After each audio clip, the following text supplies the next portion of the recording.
Hey everyone, welcome to the Curious Girl Diaries podcast. I'm Layla London, aka The Curious Girl. Now just to let you know, this podcast is not suitable for work. It's also not suitable for anybody under 18. But the rest of you consenting adults, let's get ready to talk about my sex life, sex in general, and everything in between in explicit, raunchy, fun detail. Alright, here we go. Would you give up all of, the having the multiples to be with just one guy in a loving relationship? With all that you've been through, and we're not going to dig in each other's past, but with all that you've been through and looking forward to a relationship and hopefully with a dominant man, is love scary?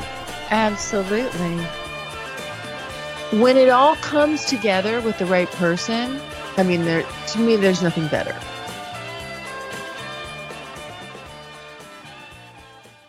Okay, everybody. Well, we have it's another podcast with Sir Ink and I, and he's actually going to lead the charge on this one because we're doing a podcast about love. So he's got some questions for me, and then I, in turn, will have some questions for him. So let's get going. Well, I'm going to try to make it through this without throwing up. What? Just to let you know.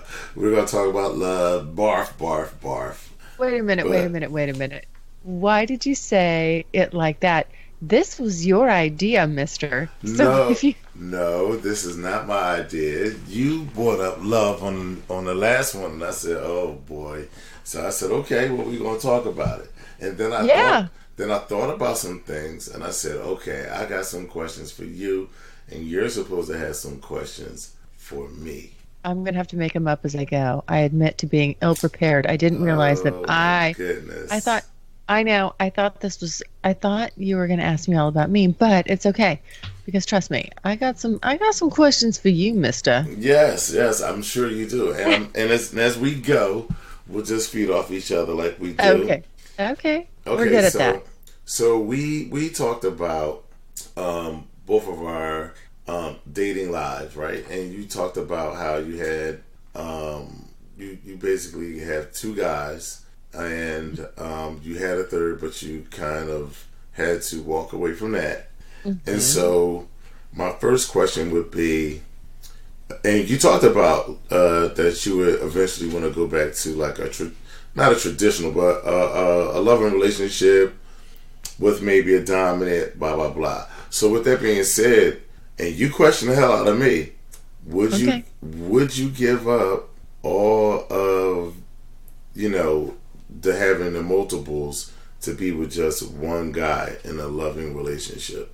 And if so, what does that look like? Is it somewhat of a traditional, or are you looking for a DS style loving relationship? What are you looking for in that regards? Well, okay, that's a big question. So let me there's a couple questions in there. Mm-hmm. So first off, would I basically give up, all the playing around, I guess, just to be with one person, in love with one person? And that's an absolute yes. Okay. The next thing is I guess you were asking what would that look like? Mm-hmm. Well, like when you say you're going back to just having one person, does that look like traditional, what we call like kind of vanilla, or does it have to have some kink or BDSM, DNS role involved? Well, this part of the question's rather timely and interesting because I just had an experience recently with Cowboy N where it's like the second time it's happened, and where I was just full tingles head to toe.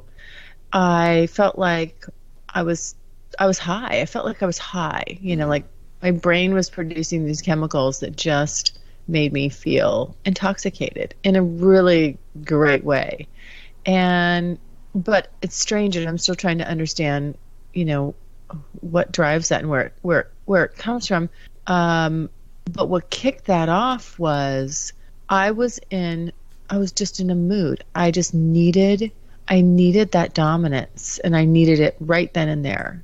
And so I grabbed his hand and just put it, we were in bed, and I just kind of, he was wrapping his arms around me, and I just took his hand and put it around my neck, and he just knew like instantly what to do, what I needed. And I was like, just basically, I was like, it was the first time I can remember. I don't know. Not that I haven't needed it before, but really just needing it right then in the moment, like right then and there. I needed what that dominant energy or what that dominant person can do for me.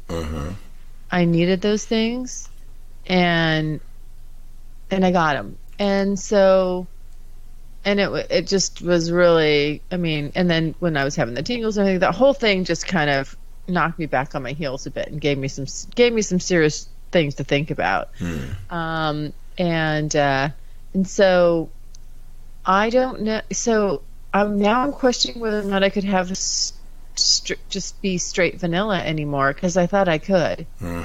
And what I believe is that I can. There's things I now need that I just didn't really realize how much I needed them, and I kind of do now. And so, will I be able to go back to straight vanilla? I don't know. A week ago I would have said yes, but right now I don't know. And I just, I'm kind of, it's really, it really kind of gave me something to think about. Some heavy shit. It does, doesn't it? Yeah, because what I'm also realizing is just the difference in the way you love people. I mean, you can love somebody that you're vanilla with and really, really love them, and then, but those DS relationships are really, in my opinion, when they're done right, they're steeper than anything you're ever going to feel. So it's pretty hard to, let that go. So let me ask you. So with that being said, you want to gravitate back toward more of a loving, and I believe that even through multiple relationships, there's certain levels of love that you have. The way you've engaged these different people, and I'm gonna speak from experience. If I'm dating or I'm seeing multiple people at this point in my life, they have to be worth the investment. So I'm gonna have a certain level of love for them to do that, because I'm just not doing it just to have sex, right? And compatibility is very, very hard. And like you said, you might have one person who just hits everything correct, but they might have something that's like, but they got things that's like, I need that, I have to have that. And then you got somebody else who doesn't really have it, but they got all the other things that makes a relationship long-term sustainable, but I just don't know if it's enough to keep my attention. So with that being said, how important is being in love to you, far as in a relationship that you can go into committed one-on-one? Is love the biggest factor, or is something else a bigger factor, and love finds its way in? Of course there's going to be some love, but there are some people who completely are just, relationships are strictly about love for them. And then there's people who relationships are a good fit, and it might not be based on love, but it's about mutual interest and total outlook. I've certainly had both of those in my life, and also even just now, with still just, kind of playing around and there's people, like I said, that I see that I love, and then there's just very casual, it's just about fun, but I can say that, the relationships where you have that love and that just deep respect and genuine love and caring for someone is, when you're intimate with those people, it's really a lot better. It really is a lot. It makes it more, just, it makes it more enjoyable, even whether it's a dominant submissive relationship or a vanilla relationship. I think when you sprinkle that little pixie dust on there, then, and you got the L word floating around, it definitely changes things and makes the intimate, the sexual stuff better. Right. It's just better, even if it's raunchy and raw. It's still a lot deeper and a lot hotter, in my opinion, than just someone that I casually will have sex with. And not that the casual stuff's not fun. It is, but it has it's in its own category. You know what I mean? It's not the same. Right. Yeah. Okay. Yeah. Well, so what about you? I don't know if I answered all that whole big string of questions, but basically, I still would prefer, moving forward, having the emotional connection and being in love with somebody still trumps kind of everything else. Yeah. I'm starting to feel like chemistry and commonality is overweighing love for me. Because I know love is going to be there. It depends on how much emphasis I put onto it, right? But chemistry and the ability to expand with someone, that might not always be the love choice, You don't think that love will follow that if there's enough time and energy and stuff, because it sort of can build out of that. Remember my premise is not that love isn't playing a role. It just means that love is not the star of the show.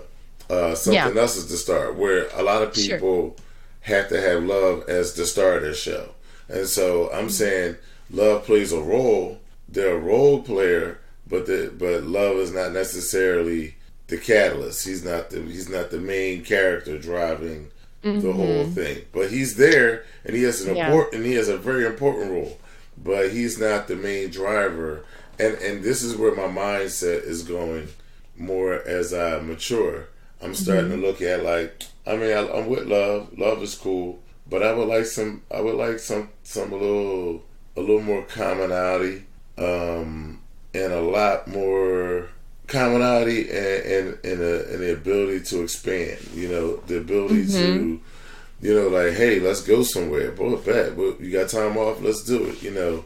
Yeah. Things that if I'm really gonna go somewhere with somebody, I gotta really like you. Like I can't just go on vacation with some girl that I want to have sex with. Like that's not really gonna be fun, because she's probably gonna talk and say something I'm not gonna want to hear, and that's gonna make me annoyed. I know how I can get. So for me, it's best to where I'm at, I look at relationships now as common interest and connection. And I know love is always going to be a part of it. As soon as we start having sex and talking on a consistent basis, love is definitely going to play a part. However, for me, I think it works best if I find somebody I have common ground with. Okay, so just to clarify then what I said, I don't know that I was trying to say that the love part would be exclusive of common ground or anything like that. I mean, I have to have all that too.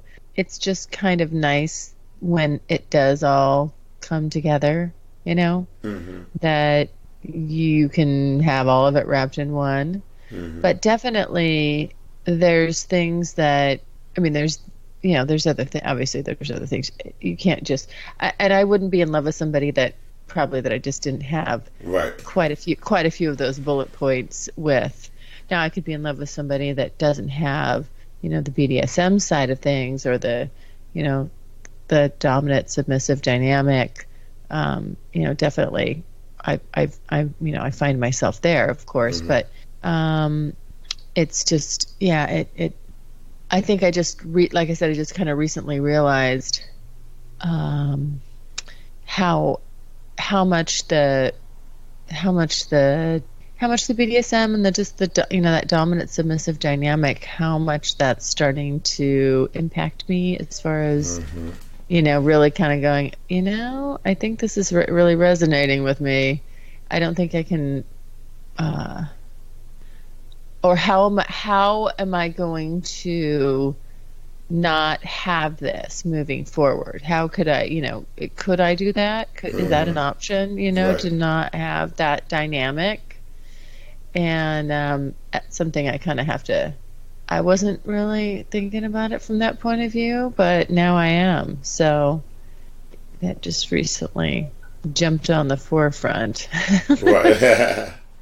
Like, oh, great, another complication. Right. Just Boy, well, you ran with that one. yeah. Okay, and so my next question would be, is love scary? At this point, with all that you've been through, and we're not going to dig in each other's past, but with all that you've been through and looking forward to a relationship and hopefully with a dominant man, is love scary? Yeah, absolutely. Yeah, I think there's always an element of fear when it comes to that. When you really love someone, they can break your heart. They can, there's a lot of trust and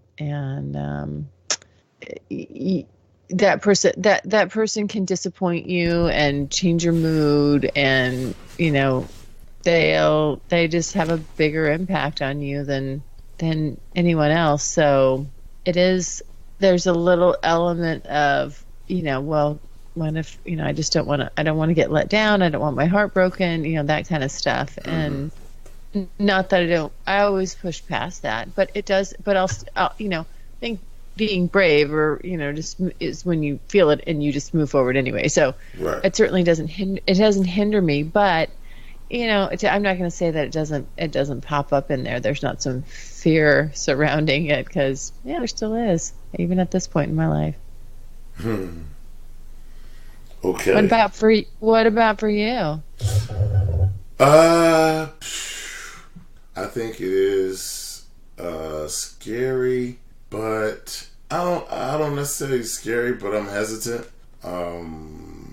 Hesitant to commit to it, I guess I would say, in that respect. Like, if I meet somebody and we start talking and they start telling me that they're just more really just about love and love, and it sounds like they're reading from one of these romance novels, I'm probably not going to be interested in that. Yeah. Because to me, that kind of love that people think about has a level of expectation that's probably a little bit beyond who they're dating, right? And people have no realistic expectations when it comes to the love that they want to get from someone. Even if they don't tell the people that, there's a level of love that they want to receive, and some people have a bottomless pit with that. Some people have a line like, I can go to this line and we good, and some people are like, okay, you crossed that line, you got to that line, great, let me push that back and let's do this now. And so I think I'm more so reluctant than I am scared. It sounds like you've been in relationships where you had to, it sounds like you've been sucked dry a little bit. It sounds like maybe you've really given a lot, and in the end you felt like you had maybe just given more than you should have. Pretty much. And I know we've all been there. But I think what it is, I give so much, and I think, and because I'm such a more calm person, and it takes a lot to get me, upset. I think in relationships, people try to figure out where's the hurt level. Where's the level of his vulnerability in that way, and then that in turn leads me to disappointment, because sometimes women just want to see how far they can go. And even that, and even that is, to me, malicious in intent to a degree. You know, if you're having an intellectual conversation and you're trying to work through some issues and they bring up some nonsense personal stuff that you didn't even know what was going on that's even on their mind, I just feel like that's not the kind of love I want. You know, I've been in, relationships where it's petty like that. Like, well, you did this and so I did that. And, it's like, really, we keeping score? Jeez. So for me, love is a little scary, but I'm more reluctant until I can really find somebody that's on the same page that I'm on, who wants to maybe live their life in a way that they accept others. So what I do good is I accept people for who they are, because I want to know who you are so I can predict how you're going to act. And I remember we talked about that. And most of the friendships that I've had over the past 20, 30 years are all people that are predictable. So if you used to call me like, hey, my girlfriend's dating your friend Jeff, and blah, blah, blah, blah, and he did this, he did that, I would be like, okay, maybe I could see it if I know that's something that he a little wild, he might do that. But if it's something outrageous and I know him, I'm like, nah. And I want to know the woman that I'm dealing with like that. And so that's why I was saying we get into doing journals and all that, because you really want to get to know a person. You want to get to know like how they think in crucial moments. That's big. Yeah. That's big. But it sounds to me, if I'm hearing you right, it sounds like you're a little bit put off by it. I accept that it's definitely going to play a part in all the relationships that I'm going to be in. But I just, in my point of view, I don't lay so much weight into it. Yeah.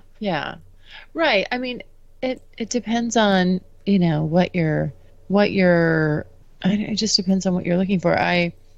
When I started doing all this, was this was like a love-free zone. There is no love, and I absolutely did not, want it.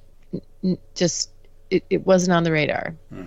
And 3 years later, I mean, sometimes that shit sneaks up on you.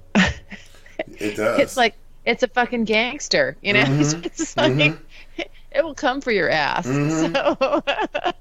So I won't say. I mean, Mr. Big and I, we go way back. We go way back.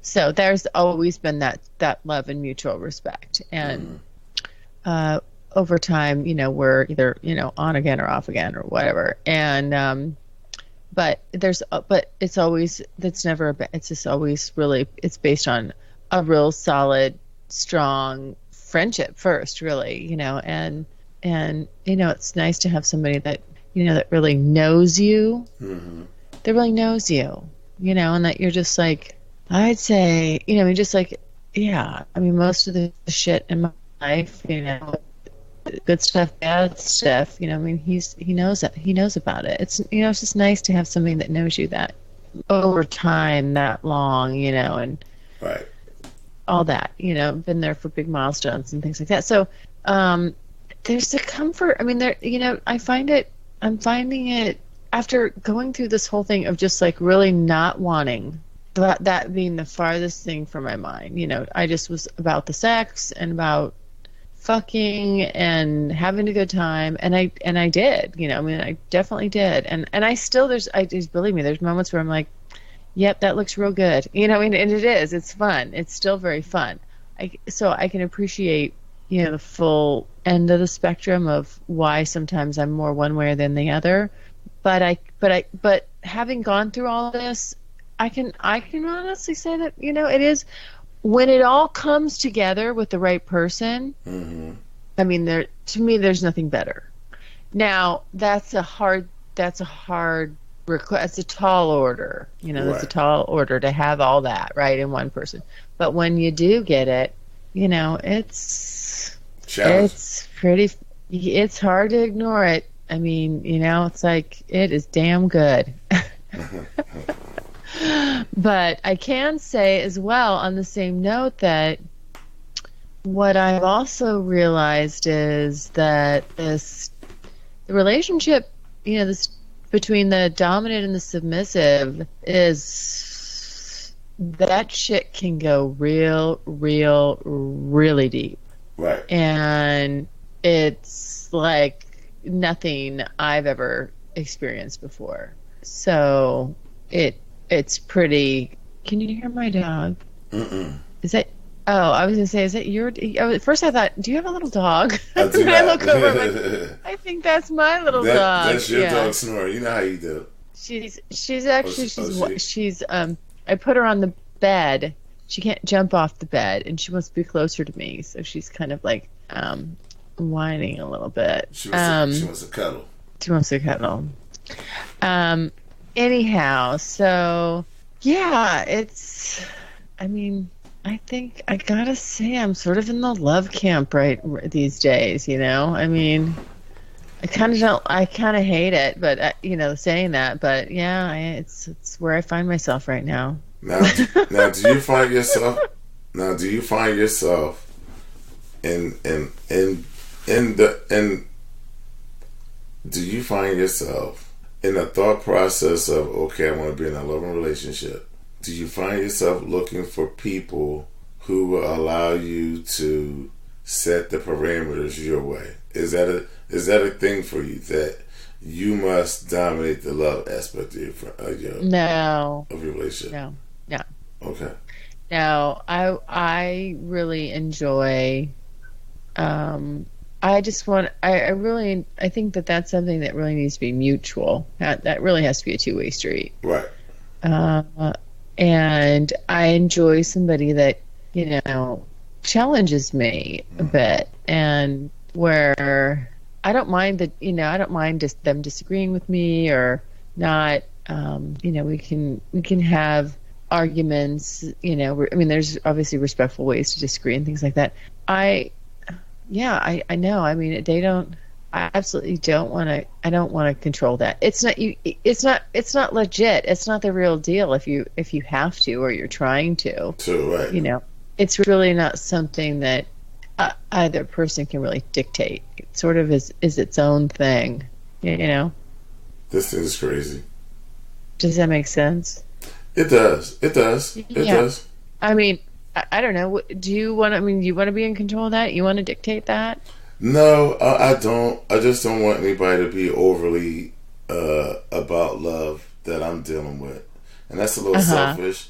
But they can wear you out. Overly. What is overly about love? What would that look like? Well, I dated a girl who will always send me these love songs. YouTube. I was thinking about you here. And all of them are slow love songs. And I'm like, barf, barf. Like, geez. And everything for her was like that. Built upon love. And if you love me, I was just like, oh, God. Yeah.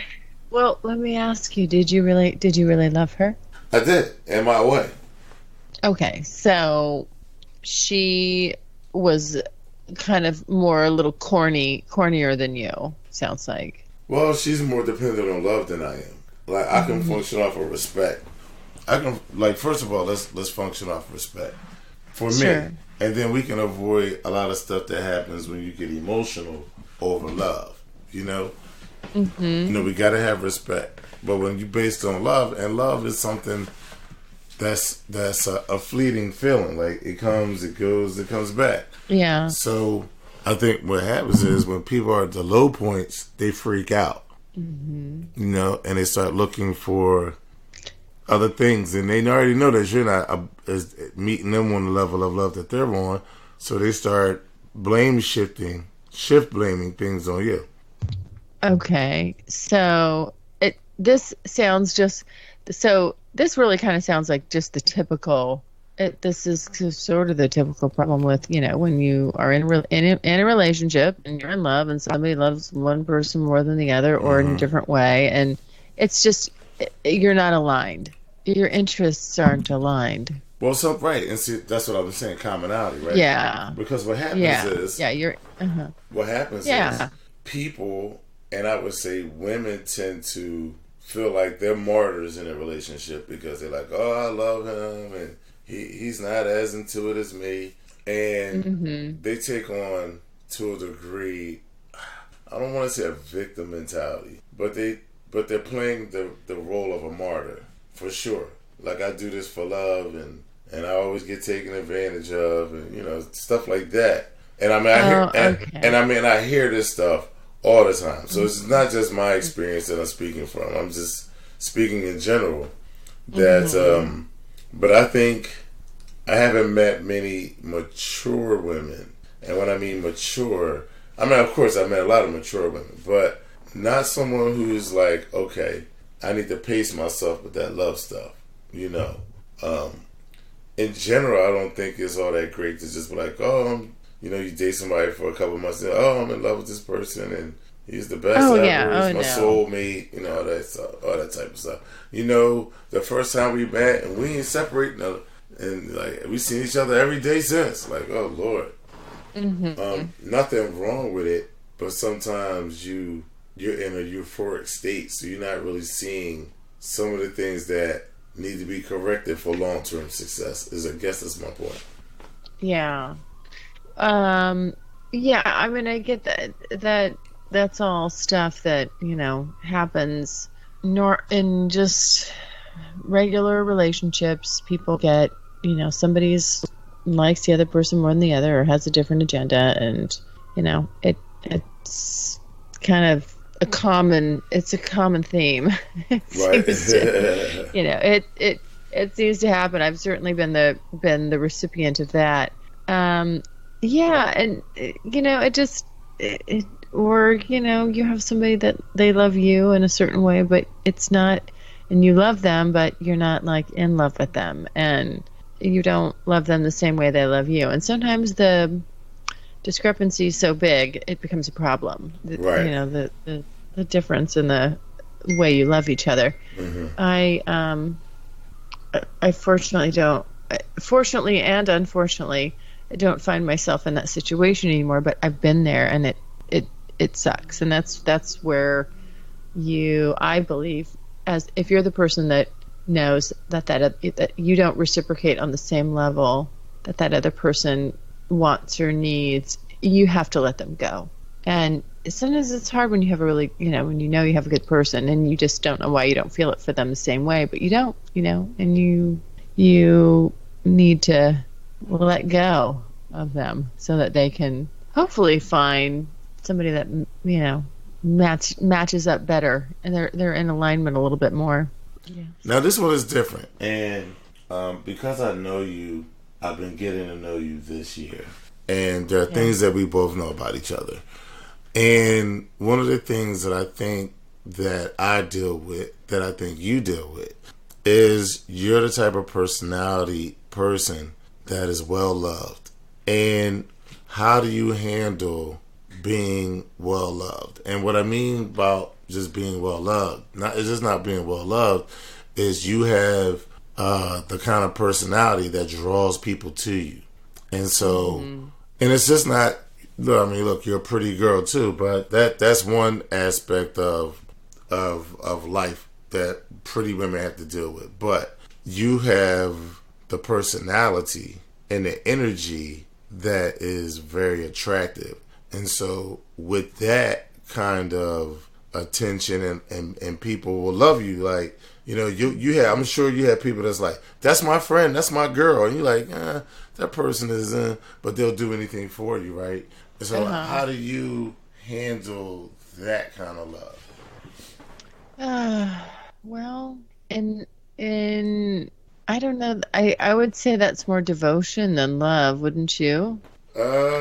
You can have people that are really devoted to you, but I'm not so sure that they're really loving you, more so than they need you to fill a need, avoid something, and I mean, I've said this to a couple of the guys that I've, met along the way here, along doing this crazy sexual road trip and stuff. I've said that I'm that girl that guys will fall in love with.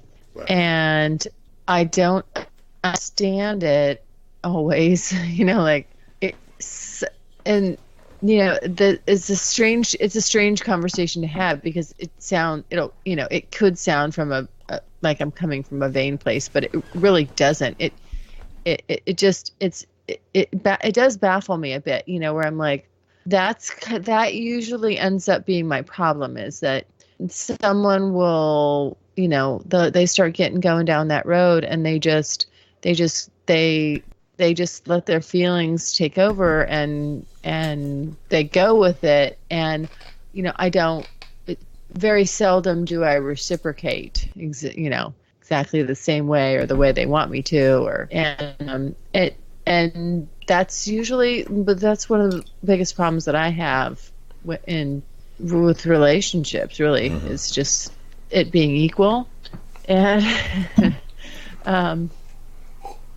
when it is for me, it's very seldom equal. And so when it is for me, it's something that just goes deep, it just goes deep. So, as I don't fall in love easily, I know we're talking about, this is all about love, and it maybe because I said, I'm sort of leading with, I'd rather be in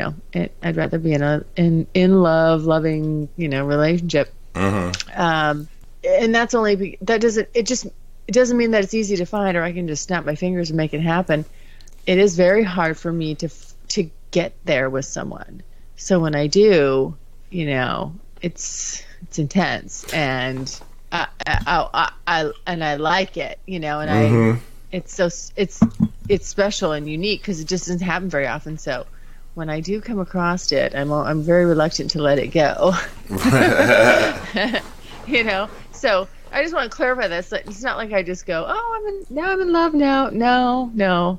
Right. I can go, years without really, really being in love with someone. Long time, long periods, because I just don't think that that all that right stuff that you're talking about, that you want and need, like it's so hard to find. But if you do, that shit's pretty special, so you want to try to hang on to it. Right, and it's so in your dating experience, right? And I write and stuff like that, and people will think that, if I tried to date somebody that, let's say, I met online through a page or whatever, I think they have a level of expectation and maybe even connection to me that I don't know of, right? And I think that we both have infectious personalities. People talk to you. We're very authentic with who we are, and so that's refreshing. And then it draws people in. It draws people in. And people are drawn to that. And we're very naturally. And we're intellectuals. We are we read. we are into different things, far as holistic things. Right, and so I think our conversation is expansive. Now I'm gonna just travel a little bit on this. I think like you and I go into a place, into a room, and we start talking, and it'll be like, oh, we become part of the life of the party. And so it's that kind of attention, right? When people meet you, that I don't know if they're more so on the love drug or they really feeling me for me. And I mean, I guess it's all me, right? Yeah, but to me, I don't think I am as this awesome. This is how you get stalkers. Yeah, because I don't think I am as awesome as someone may have pictured it in their how they fantasize me in their mind. Yeah. Right. Yeah, I know. I'm 1,000% not what they, this fantasy that they have in their head. I mean, like. Yeah, you should see me when I'm frustrated and, driving and cursing at people, like. Right. Right.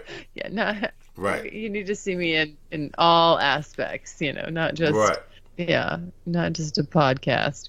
Exactly, and I think one of my challenges dating is one. There's not a lot of guys that's in the lane that I'm in, and there's not a lot of guys who may necessarily be able to control their own life. Well, you know, I own my own business, I do education, blah, blah, blah, blah, and I travel. So that makes me a little unique to other people. And so my mindset is different as far as how I look at business, relationships, and a lot of things about life. And I know you understand this, being a business owner, is we have a mentality of eat what you kill. And that is a straight go-getter mentality. And sometimes that go-getter mentality transfers into all places of my life. So I know how I have to be in business. I have to be efficient. I have to be, I have to be more pragmatic in things I do. But I think those principles, because they've led me to success in my life, they travel over into my personal life. And I don't necessarily think, and I know it doesn't work, that kind of rigid or structured kind of box does not fit on top of love at all. Love cannot be boxed in, it can't be explained, and it can't be marginalized at all. And so I think that's a challenge. And that's why I think I said I was looking for more commonality than I am love. Yeah. Because I need somebody who has that mindset, like kind of a business, and looks at their personal life in an efficient manner. Then that way they don't get to traveling with the stars of, I was thinking, did you ever think about getting married again? That kind of stuff. It's like, whoa. Well, that's a good question. Let me ask you that then right now. You've been married before, right? Mm-hmm. Would you ever get married again? I would never say never, but geez, it's going to take a lot. It's going to take a lot. It's going to take a lot. You know what I think? What's that? I want to see where you're at. Like just like with me. I mean, you go through phases and chapters, and your life ebbs and flows. And it's like I just feel like you're at the same point I was when I started all this. As far as you're about the journey and not the destination right now, and that's good. I mean, I think that's a good way to be most of the time. Right. And I'm just drawing conclusions from, this whole social experiment I've done with my life for the past 3 years. And, and all the things that have come to fruition, and all the things that brought about for me, and, all the things that I've learned about myself, and through these experiences with other guys, and what that's taught me and shown me. And so I'm coming off the tail end of all that, and for me, it's very impactful. It's been very impactful and eye-opening, and it's just taught me so much and shown me so much. I had no idea. And when I started this, I remember saying in the beginning, like, some of my very first podcasts was that, like, really wondering, like, who am I going to be at the end of this? Right. And now I'm getting the answer to that 3 years later. Right. And so it's pretty fucking interesting. And so I would say, I totally get, like, I was not about the L word at all. As a matter of fact, that was just a big old no. And didn't have any interest at all at that point. And now I'm just more relaxed with it. I'm like, okay, you know what? If it's going to show up on my doorstep with the right person, and I'm kicking on all cylinders, then I'm going to be open to it. I'm not going to do what I've done many times in my life before, which is just shut it down, kind of be an emotional chicken shit. Right. I've done that a lot. And so, I'm just balancing all that with just trying to stay open to what comes my way. So do you think, after experiencing a DS relationship, that has spawned an idea for you to return to a one-on-one connection with that involved. Like, that right there is what can get me to settle down.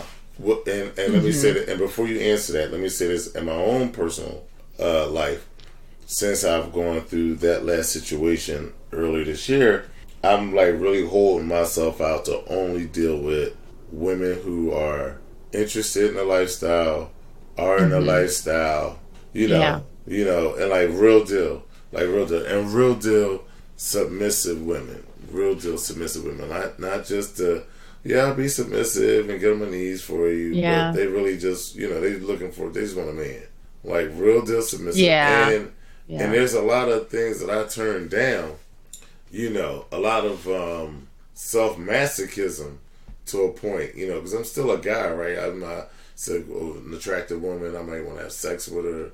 Part of it, part of my objective, right? And then it's like, nah, you know what? I'm not even going to drag her into this because I already know where that's going to go. She might get all wrapped up in me, and then I'm not going to be 100% in with her, interested in her, particularly because she doesn't exude the kind of humbleness and the kind of humbleness a submissive has. Because there's a lot of submissive women that are not very humble in their approach to relationships. Yeah. So how about you? Has DNS has that interaction with Cowboy made you want to dial more in on that? On okay, I would love to do a monogamous relationship, but it has to be now with that kind of guy. It's becoming more, and this, like I said, this is just kind of really a very recent, kind of revelation. It's becoming more clear that that's probably not something I can just ignore now. It's kind of like, now you know what this is all about, and now you've seen. I mean, I don't, like I said, I don't know that.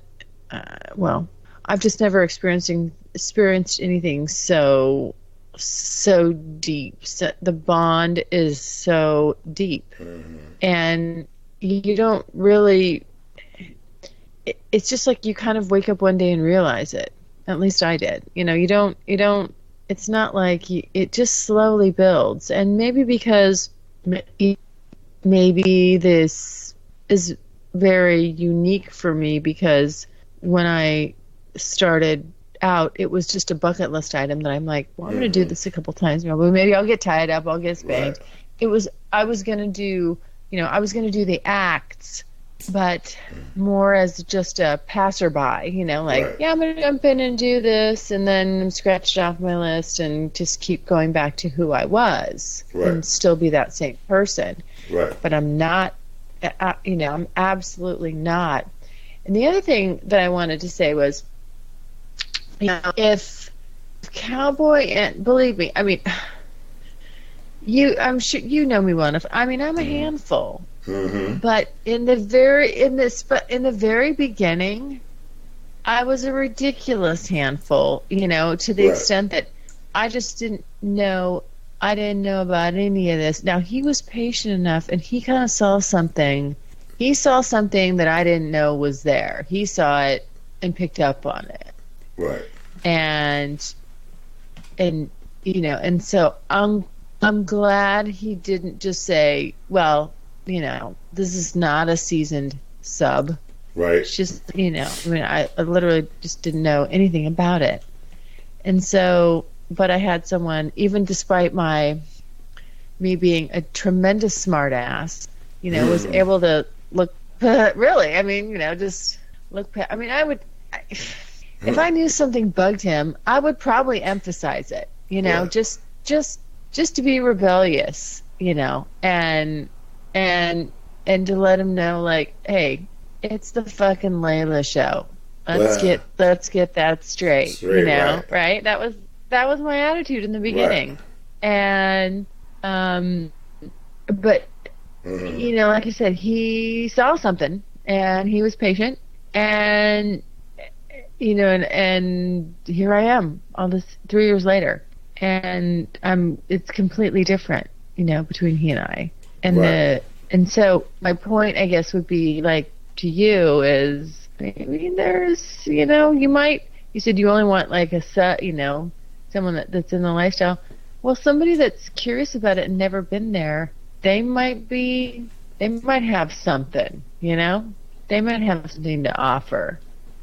It True. just depends, you know? True. You have to trust your gut. instinct. And you know what? And yeah, you have to trust your instinct. And I would never, and let me say this, I would never say I wouldn't date a newbie.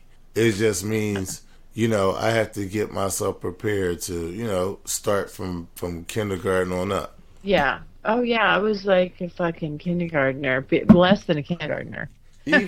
even with subs that's been a lifestyle, that's had dominance, you still don't, that worked for Steve, that may not work for me. You know, what one dominant demands, another one may not. And so a lot of it is still getting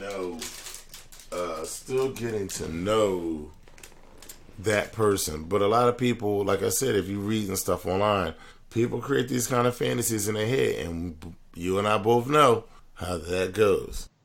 Yes. Yeah.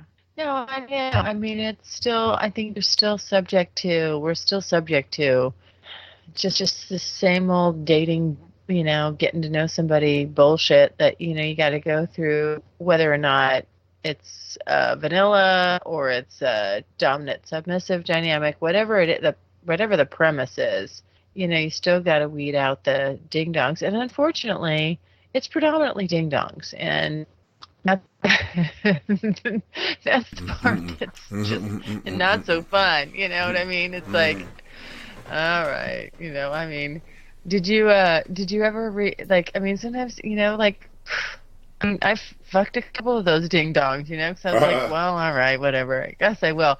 Did you ever listen to that episode I did about ugly fucking? No, yeah, see, I mean, I'm almost got 100 episodes now. I'm coming up, like, I'm in the 90s right now. I'm trying to get to my 100th episode.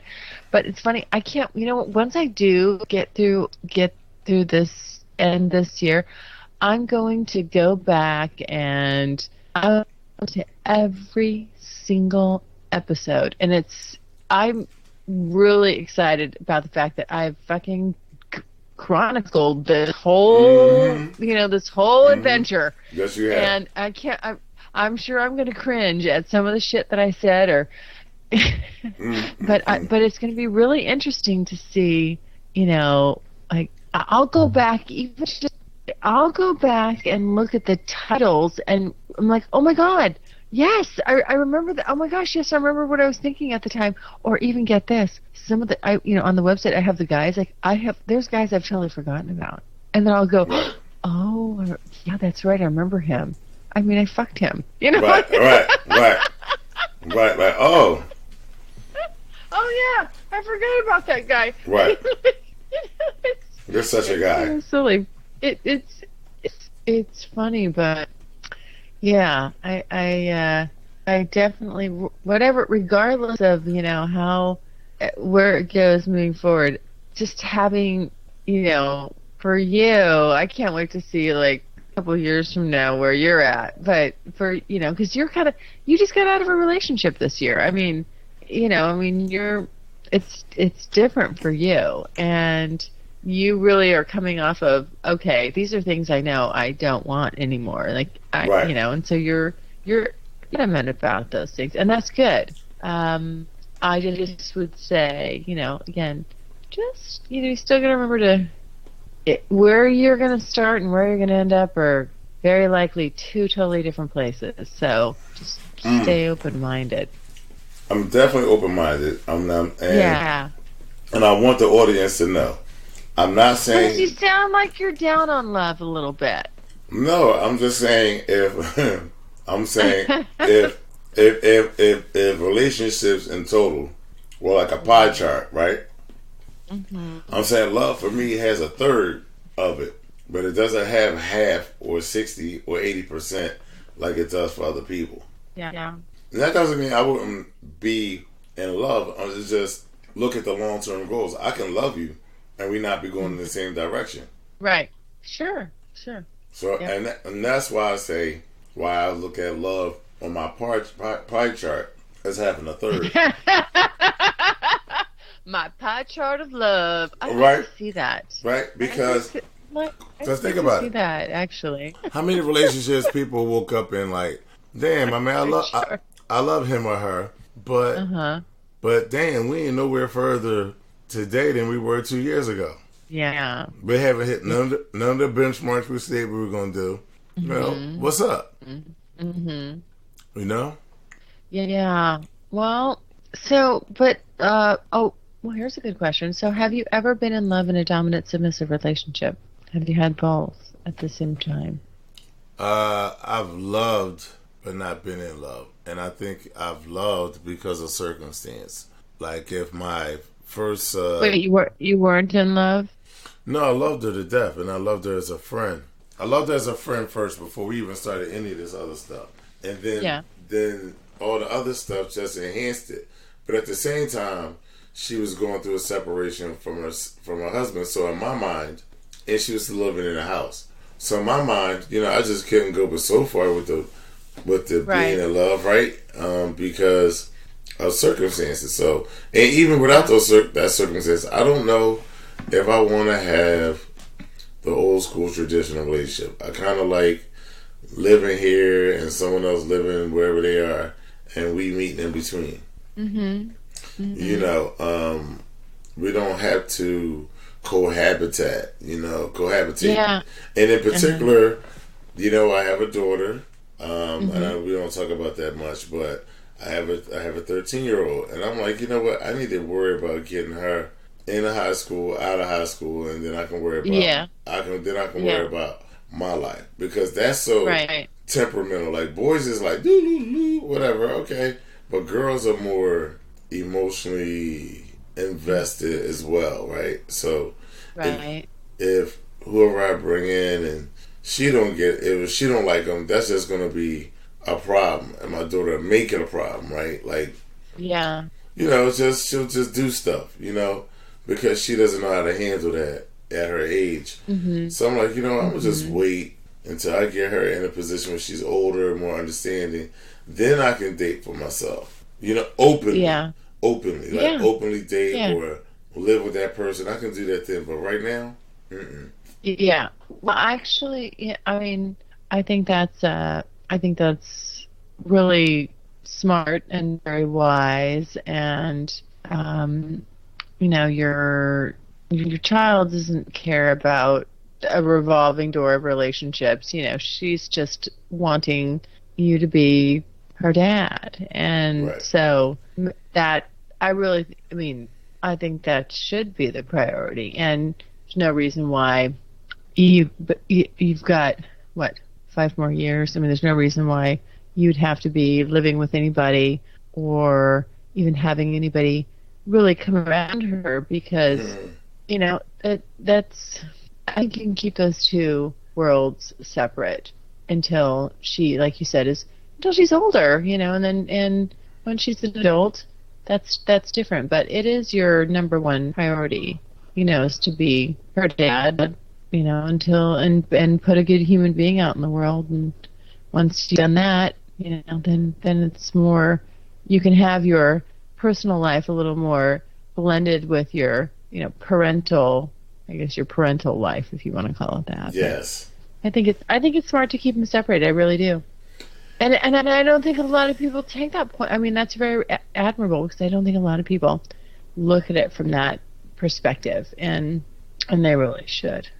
Yes, it's not easy integrating all those aspects of your life together, and that's why the whole choice of who you gonna have around that can't, you know, that you have to have someone that understands that. They're not going to be threatened by it, or they're going to understand it and respect it. You know, that this is your point of view, and there's good reason for it. And so I know that some, I think it's maybe more.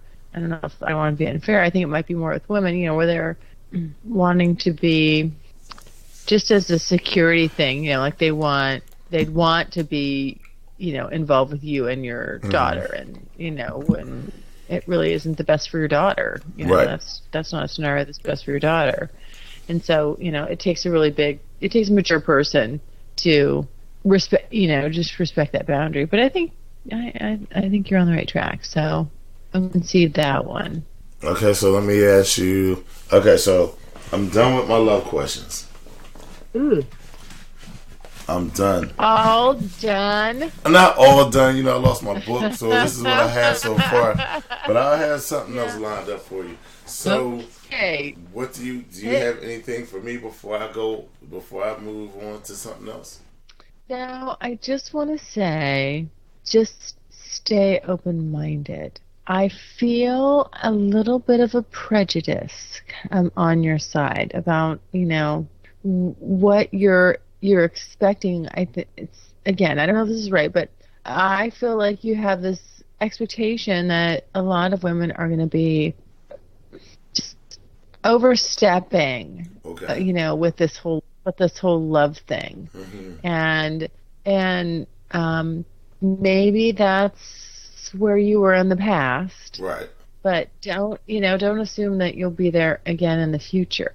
But if you are again there in the future, it's really something that you have to ask yourself, why you keep bringing those types of women in your life.